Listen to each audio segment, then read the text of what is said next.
So good day, my dear students. For today's video, we're going to talk about the linear Diophantine equation. So first, let's tackle what the linear Diophantine equation is all about. The linear equation of the form ax plus by is equal to c, where a and b and c are known as what we call the linear Diophantine equation. So kung matatandaan nyo po, ito pong ax plus by is equal to c is the general equation for a line. Ngayon po, ano pong goal ni linear Diophantine equation? It is to solve for all the possible values of x and y in a form of equation din po. So now, the equation ax plus by is equal to c has integer solution daw po according to the linear Diophantine equation if and only if D divides C, where D is equal to the GCD of A and B. If the equation has one solution, then X is equal to the initial X and Y is equal to the initial Y. If the equation has infinite solution, therefore X is equal to the initial X plus the quantity B over D times T, and Y is equal to the initial Y minus the quantity A over D times T. Now, to illustrate this process, let's have here an example. We have 3x plus 6y is equal to 7. So, let us have here 3 as A, 6 as B, and 7 as C. Now, let's find for D. So, according to the definition a while ago, D is equal to the GCD of A and B. Now, what is the GCD of 3 and 6? So, greatest common divisor daw po. Ang common po na makaka-divide sa kanilang dalawa, which is also the greatest, is 3. Now, according also to the definition a while ago, D daw po must divide C. So, meaning, kailangan daw po 3 divides 7. Does 3 divide 7? No, it's not. So, meaning to say, therefore, 3x plus 6y is equal to 7 has no integral solution. Ibig sabihin po, walang values ni x and y ang makakasatisfy nito para mag-arrive into 7. For example number 2, 4x plus 6y is equal to 8. 4 is the A, 6 is the B, and 8 is the C. So we have here first find for the D, which is the GCD daw po of 4 and 6. Now what is the greatest value na makaka-divide kay 4 and 6? Yes, correct, that is 2. So we have here the GCD of 4 and 6 is equal to 2. Now, sabi po dito, 2 must divide 8. Does 2 divides 8? Yes, it does. So therefore, 4x plus 6y is equal to 8 has infinitely many solutions. So let's find the equation for x and y. Before we proceed, let us first find the GCD of this linear equation using the Euclidean algorithm. So kung hindi mo pa po napapanood yung video ko about Euclidean algorithm, you can find it in my channel po under the playlist number theory.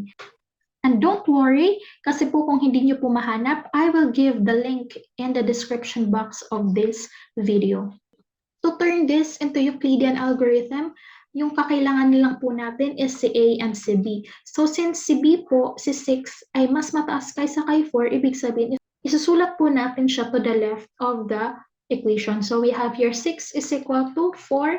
6 divided by 4, that is 1. So times 1 plus 2. Because 4 times 1, that is 4 plus 2, that is equivalent to 6. So now, kailangan lang po natin itong gamitin na. So 4 is equal to 2 times 4 divided by 2, that is 2 plus 0 because 2 times 2 plus 0 is equal to 4. So ang kailangan daw po nating GCD is the last non-zero remainder of the Euclidean algorithm. So therefore, ito po yung kailangan natin. To write this in a linear combination form, ang uunahin lang po natin muna is si remainder is equal to 6 minus 4 times 1. So since wala naman na pong nasa taas nitong mga remainders, ibig sabihin ito na po yung pinaka-linear combination natin. However, if you will observe, ito po 2. Ito din po is 8. So meaning to say, pwede po natin siyang i-multiply both sides by 4. So we have here 4 times 2, that is 8, is equal to 4 times 1, that is 4, minus 4 times 1 times 4, that is 4. So check po natin, that is 6 times 4, that is 24, minus 4 times 4, that is 16. So therefore, 24 minus 16, yes, you are correct, that is 8. So ibig sabihin, ito na po yung kakailanganin natin. And si x po, ang katabi niya is 4. So between these two, yung may 4 po is ito. So ibig sabihin, ang kukunin po natin is ito po si XO. And si 6 naman po, yung katabi niya is si 4 po uli. So ibig sabihin, ito po yung y sub o natin or the initial y. So to find for all the values that will satisfy this equation, we need to use x is equal to the initial x plus b over d times t. So we will have, what is the initial x? You're correct, that is negative 4. Plus, what is b? So yung b po natin is 6 divided by, ano po yung value natin ng d? So yung d po natin is 2. So we have here 2 times t. So ibig sabihin, x now will equal to negative 4 plus 6 divided by 2, that is 3t. So ito na po yung value ng x natin.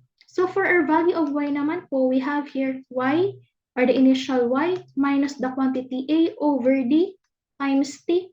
So we have, what is our initial y? You are correct, that is 4, minus a, what is the value of a? That is 4 again, divided by what is the value of d? That is 2t. So our y now is equal to 4 minus 4 divided by 2, that is 2t. So for the value of y, we have 4 minus 2.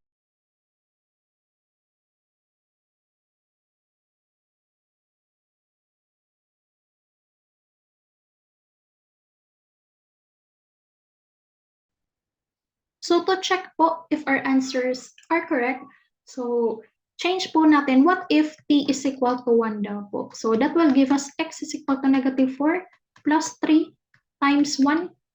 X is equal to 4 plus 3, that will give us negative 1. And y naman po is equal to 4 minus 2 times 1 is equal to 4 minus 2. Y will give us 2. So ngayon, to check po natin dito, 4 times negative 1 plus 6 times 2 is equal to 8. So 4, negative 4, plus 12 is equal to 8. So 8 is equal to 8. Therefore, tama po yung equations natin. So yung values po ng x and y natin ay makikita po using this equation and this equation. So for example number 3, we have here 172x plus 20y is equal to 100. So this will be our A, this will be our B, and this will be our C. So first, let's find for the GCD daw po of 172 and 20. So dahil medyo malaki-laking number ito, hindi po agad natin makikita kung ano yung GCD nila. Let's first have the continuous division. So we have here 172 and 20. So ano pa yung common na makaka-divide sa kanila? Yes, na prime. So yes, that is correct. That is 2. So we have here 86 and 10. So divisible po ulit sila by 2. So we have here 43 and 5. So ano pong common sa kanila? 2 times 2, that is 4. So therefore, 4 is the GCD of 172 and 20. Does 4 divides 1,000? Yes, it does. So therefore, 172x plus 20y is equal to 1,000 has many solutions. So let's find for the equation of x and y. So first, let's solve for the Euclidean algorithm of this equation. So we have here 172 is equal to 20 172 divided by 20, that is 8 times 8 plus 12. So ngayon po ang gagamitin natin is itong dalawa naman na po. So 20 is equal to 12 times 20 divided by 12, that is 1 plus 8. So ito naman po yung gagamitin natin. We have 12 is equal to 8. 12 divided by 8, that is 1 times 1 plus 4. So ito naman na po yung gagamitin natin. 8 is equal to 4 times 2 plus 0. So ibig sabihin, 4 po talaga yung GCD natin because this is the last non-zero remainder of the algorithm. Since ito po yung merong GCD natin, ito po yung gagawin nating basis sa linear combination natin. So we have here 4 is equal to 12 minus 8 times 1. Since meron po tayong 8 dito, ibig sabihin pwede natin siyang rewrite as 20 minus 12 times 1. So distribute po natin. We have 12 minus 1 times 20, negative 1 times negative 1, that is positive 1 times 12. So ito po pares may 12, so pwede natin siyang mai-add into 2 times 12 minus 20. So since meron pa po tayo ditong 12, ibig sabihin pwede pa rin natin itong ma-i-convert. So we have here 4 is equal to 2 times, what is the value of 12? 172 minus 20 times 8 minus 20. So that will give us 4 is equal to distribute 2 times 172, 2 times negative 8, that will give us negative 16 times 20 minus 1 times 20. So we have here negative 16 minus 1, that is negative 17 times 20, and 2 times 172 is equal to 4. So kung makikita nyo po, meron po tayo ditong 4. Ang kailangan po natin is si 1,000. So meaning to say, we can multiply both sides by 250 so that we can arrive into 1,000. 250 times 4, that is 1,000, is equal to 250 times 2, that is 500 times 172, minus negative 17 times 250, that will give us 4,250 times 20. So, ibig sabihin po, si 500 po, siya po si XO, and si negative 4,250 po, siya po si Y sub 0 or the initial Y.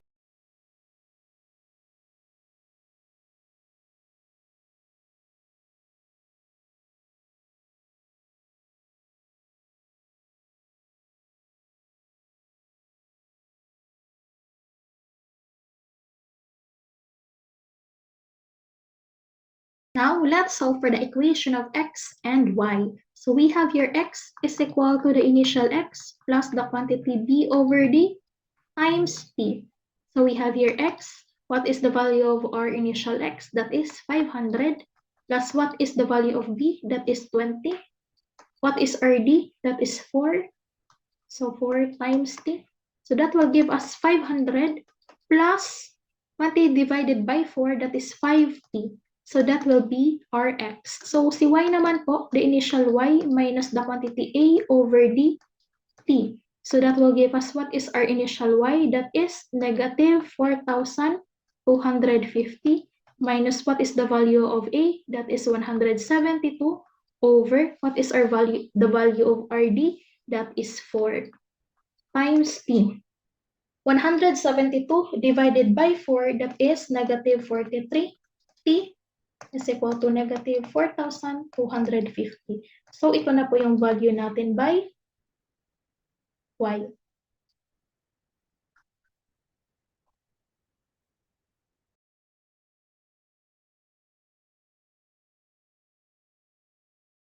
So, let us check if the equations are correct. Let us first substitute t by 1. So, we have here x is equal to 500 plus 5 times 1, that will give us 500 plus 5 is equal to 505. Now to find for the value of y, let us just use this equation. So we have here y is equal to negative 4,250 minus 43 times 1. That will give us negative 4,250 minus 43 1. Now we have here negative 4,250 minus 43, that is equal to negative 4,293. So let us use these values to our x and y and hopefully maka-arrive po tayo sa 1,000.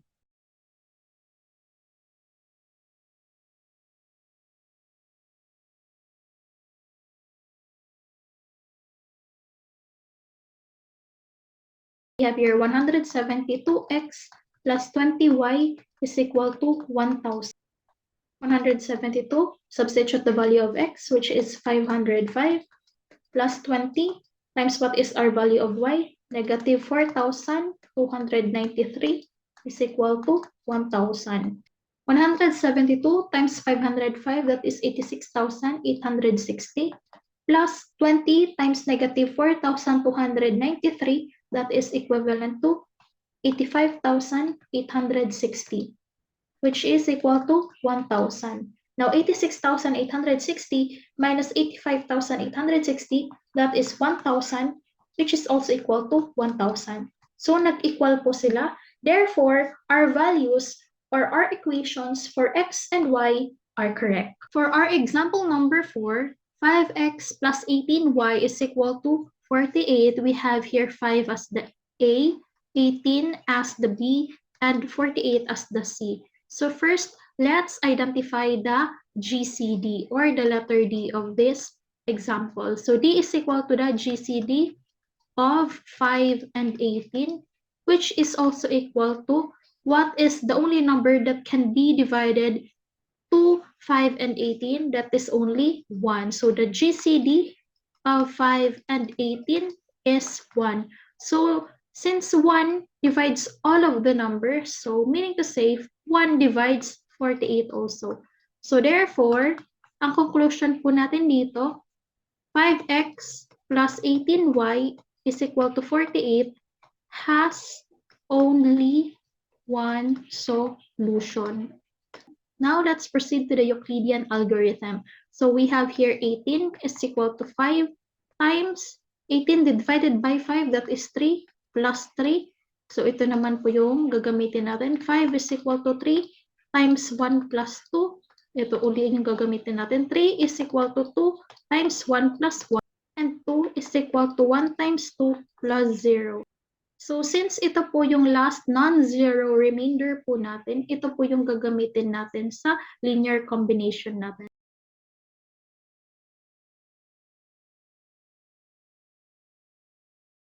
So we will have 1 is equal to 3 minus 2 times 1. So since ito po, meron pa pong equivalent dito, that will give us 1 is equal to 3 minus 1 times. What is the equivalent of 2? That is 5 minus 3 times 1.